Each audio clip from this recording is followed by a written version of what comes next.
Still eating about. I take the sharpest out. Is it red t-shirt?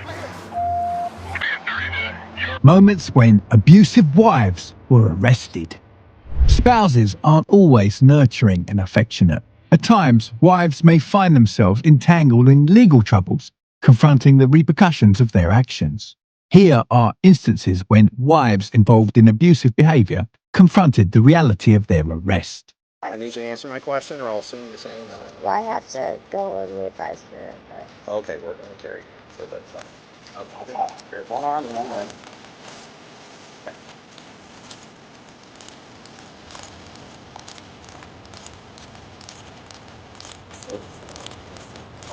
Come on.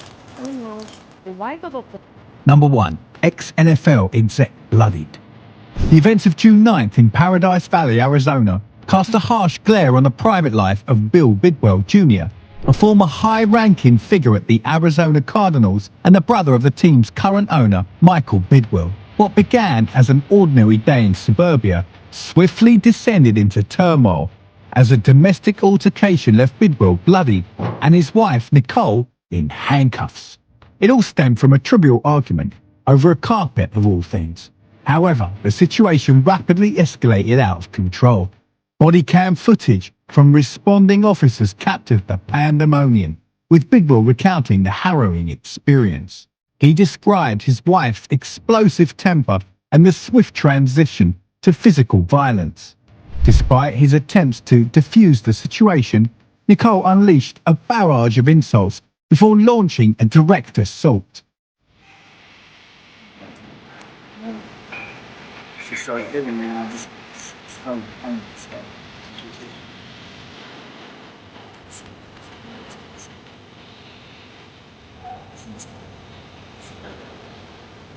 She wanted me to, she called me, she was upset, talked everything myself.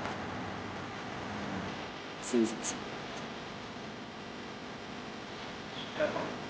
I had this text her, didn't see that, so, According to Bidwell's statement to law enforcement, his wife unleashed a relentless barrage of blows, using anything within reach as makeshift weapons. He recounted being struck repeatedly, including a blow to the head with a beer glass, among other unidentified objects. Despite his efforts to defend himself and break free, Bidwell found himself ensnared with his wife adamantly refusing to release him. In a desperate attempt to flee the escalating turmoil, Bidwell made a bold decision to escape the chaos unfolding within their home. However, his plans were thwarted as Nicole clung to him tenaciously, obstructing his path to safety. In a poignant plea to the responding officers, Bidwell expresses his reluctance to see his wife arrested, feeling the impact it would have on her well-being. Instead, he made a selfless offer, volunteering to shoulder the blame himself, a poignant gesture motivated by his unwavering resolve to shield his spouse from harm, despite the suffering she had inflicted upon him. The body cam footage captured the tense standoff between Bidwell, his wife, and the law enforcement officers tasked with restoring order to the chaotic scene. As Nicole was apprehended and escorted to a waiting squad car, her emotions vacillated between defiance and anguish, creating a poignant contrast between the tranquil backdrop of their suburban neighborhood. I understand that, but we gotta investigate what happened. but she can be detained. No, you don't, Mom. You want to talk to no, she wants to talk to me first. That's her right. Okay, well then let her get checked out by 100%, fire. I She has agree. blood on her. I 100%. Yeah, I think she should. Okay, and then she told me she took some. So I want her to get Mom, checked stop out. talking. I did. I'm sorry. Stop talking. I'm sorry. Alright, so let her get her checked out first, and then No. have whatever conversation you want to have. No. Just please let's do that, and that's it. That's all I'm asking. No, she doesn't, or you don't want No, to. I do not want to. Okay, I agree with that decision. The aftermath of the incident reverberated far beyond the confines of the Bidwell household, casting a cloud over the esteemed legacy of a family deeply ingrained in the realm of professional football. Bill Bidwell Jr., inheritor of a football dynasty, suddenly found himself thrust into a domestic upheaval that threatened to tarnish his family's honor and long-established reputation. For Bidwell, the ramifications of the altercation extended beyond physical harm. They compelled him to confront unsettling inquiries about power dynamics within his marriage and the devastating impact of domestic violence on both victims and perpetrators. As he grappled with the aftermath, Bidwell confronted the harsh realities of a fractured relationship and the intricate entanglement, legal and emotional complexities that ensued. Concurrently, Nicole Bidwell's arrest signaled a stark turning point in a marriage once brimming with promise, now overshadowed by violence and discord. What was formerly a union of shared aspirations had deteriorated into a legal battleground, with the couple now entrenched on opposing fronts, their lives irreversibly altered by the corrosive effects of domestic turmoil. Number 2. Woman confronts neighbors. In a recent development, California law enforcement captured attention when they unveiled bodycam footage unveiling a tense confrontation involving 24-year-old Kiriana Rebecca Liles from Placentia. The sequence of events commenced with what appeared to be a routine 911 call concerning a barking dog in a neighborhood yard. However, ensuing events proved far from mundane. In the same spot in someone's backyard, but I knocked on two of the neighbors' doors. One of them answered, said that they didn't have the dog. It sounds like it's coming from the house behind them. But it's like hard to tell. Can you give me an address of where we need to go? Yeah. And can you see your dog? Can I what? How do you know it's your dog?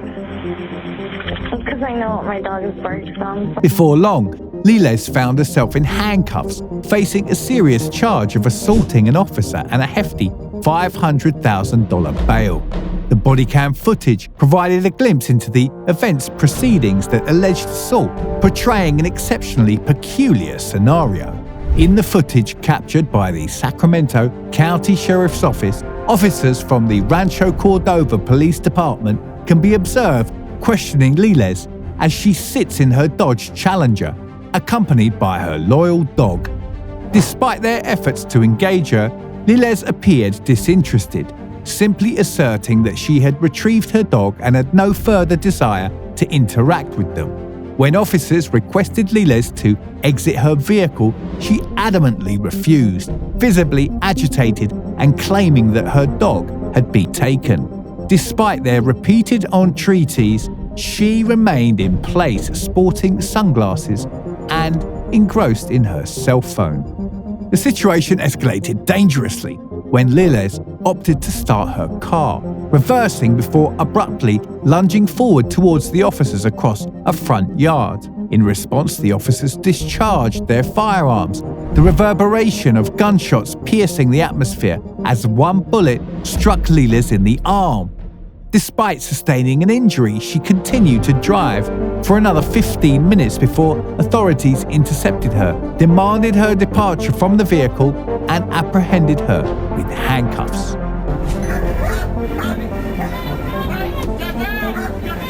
After inching forward several times, she finally puts the car in park and gets out. Turn around! Turn around! Face away! Cool, cool.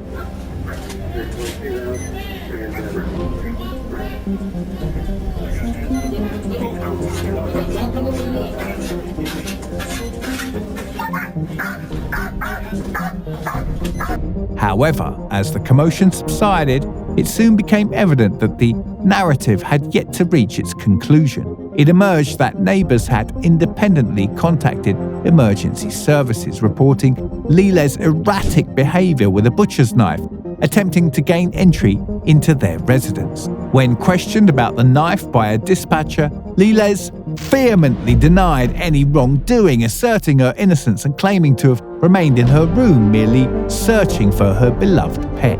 Yet there existed more facets to the tale than initially perceived. While Liles presented her perspective, investigators gleaned a contrasting account from her neighbors. According to them, Liles had accused them of purloining her canine companion and had even brandished a knife during the altercation. Substantiated by footage from a neighbor's Ring doorbell, there existed compelling evidence depicting Liles wielding a knife while aggressively knocking on the door. came back, the first time she came, she knocked, and then by the time I got out, she was already walking away. And this time she came back in, and we were like, all of a sudden we heard this like super loud banging, and I was like, what the heck was that? And so I got out, and I was like, make sure the dogs don't get out, so I walked out. And then on my other cameras, I saw that she just like barged into the backyard, and I was like, what the heck? And then by that time, when I came out, she was like walking out, and I'm like, hey, what are you doing? And then she was like, I'm looking for my dog. You guys have my dog. I'm like, you don't have your dog. And I didn't see that she even had a knife. And then my wife was like, what are you doing with that knife? And she's like, put that knife away. And then she like hid it behind. And she was kind of like swinging it a little bit. She wasn't like doing anything, but she was like, I'm looking for my dog. When authorities searched Lille's home after her arrest, they found a knife that matched the description given by the neighbors. The whole ordeal sheds light on the tricky and sometimes dangerous situations law enforcement officers find themselves in, even when dealing with what seems like routine calls. Number 3. Councilwoman allegedly punched.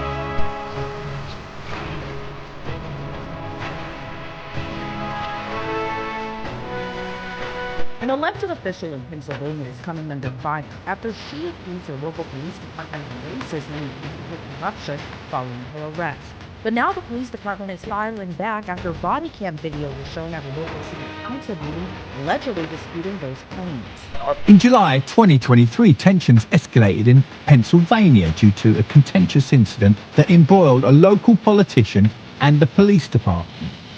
The spotlight centered on TVA Sultana, a councilwoman from eastern Pennsylvania. Accusations of racism and political impropriety abounded following Sultana's arrest, stemming from allegations of domestic assault involving her 19-year-old son. Body camera footage captured the intense confrontation between officers and Sultana's son, whose identity remained undisclosed in the recording. He recounted a heated altercation with his mother that escalated into physical violence, allegedly involving punches, slaps, and headbutts from Sultana. Despite sustaining visible injuries, he maintained that he did not retaliate against his mother physically. Okay. I didn't obviously. Oh, that's stupid. Okay. What about this? What's that? How'd that happen? Anything else? Did she punch you or anything? Did you need an ambulance? Or did it? I don't know. Did anybody ask? Okay. Did you need an ambulance or anything? Did you need to be checked out? No. Okay. Sultana's When the officers arrived at Sultana's residence, they sought to listen to her perspective. According to her, the incident was merely a minor disagreement, blown out of proportion, all stemming from household chores. While she acknowledged giving her son a shove during the altercation, she vehemently denied resorting to headbutting. To her, it was merely a moment of heated pushing and shoving. However, the situation escalated significantly when the officers conferred with their superior. Upon their return, they informed Sultana that she was being charged with simple assault and harassment under Pennsylvania's law governing domestic violence incident. Despite her attempts to reason and offer alternative solutions such as having her son leave, her efforts were futile. She was handcuffed and escorted away, forced to bid farewell to her younger children, uncertain of when she would be reunited with them. Yeah, well, thank you. Is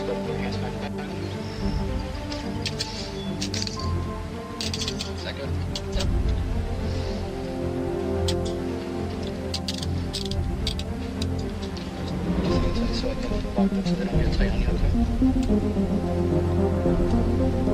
Just check and make sure that, hold on a second. Just make sure that you didn't, you're good? Okay.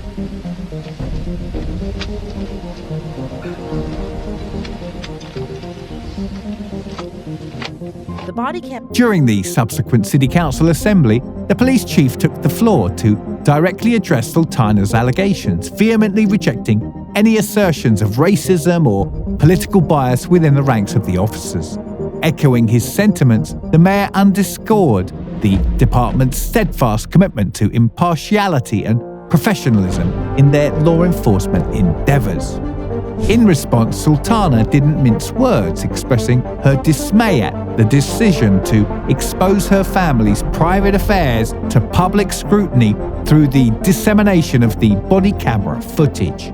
While acknowledging the incident, she censured the department's handling of the matter, deeming it unprofessional and irrelevant to the broader political context surrounding the arrest. Our police department is unwavering in its commitment to fairness, to respect, and the dignity and dignified treatment of all individuals. I want to stress that racial, political, and socioeconomic bias have no place. Despite the ensuing uproar, Sultana stood firm, maintaining her innocence and condemning what she saw as a politically motivated attack on her character. Number 4, Wisconsin woman stabs boyfriend. A typical morning in Oshkosh, Wisconsin, turned into a harrowing ordeal on February 18th when 21-year-old Morgan Lund found herself in the midst of a terrifying episode. It all began like any other day, with Lund tending to her baby in their home. However, things took a dark turn when she believed she witnessed a menacing, otherworldly figure attacking her boyfriend, who was peacefully asleep on the couch. In a state of panic and confusion, Lund's perception of reality became distorted, leading her to seize a pair of scissors and react in what she believed was self-defense. Tragically, her actions were directed at her boyfriend, who she repeatedly stabbed in a frenzied state.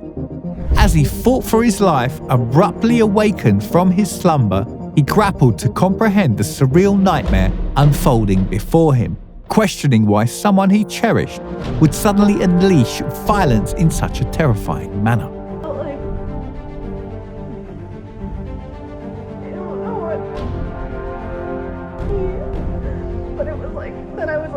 Attacking the thing that I saw. I don't know, I was all confused. I thought I saw something that wasn't happening. When Lund finally regained her senses, she found herself engulfed in a nightmare. Drenched in blood and overwhelmed by shock, she desperately attempted to attend to her boyfriend's injuries, struggling to grasp the severity of the situation. The room was a chaotic tableau of horror, with her boyfriend bearing the marks of numerous stab wounds across his chest, face, hands, shoulders, and back. Remarkably, he managed to survive the brutal attack, though undoubtedly enduring both physical and emotional trauma. As law enforcement personnel arrived at the scene, they encountered Lund in a state of anguish, her body stained with blood, her thoughts in disarray. Right, is it just the three of you? Okay. The officer then pulls Morgan to the side to get more information from her, as the victim continues pleading for help. Shoes or something? They're downstairs.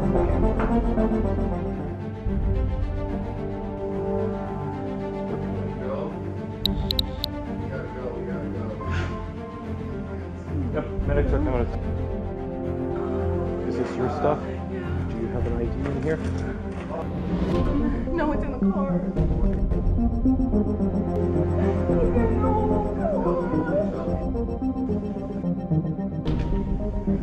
Despite her assertions of being ensnared in a distorted reality, she was promptly apprehended and charged with the first-degree intentional homicide.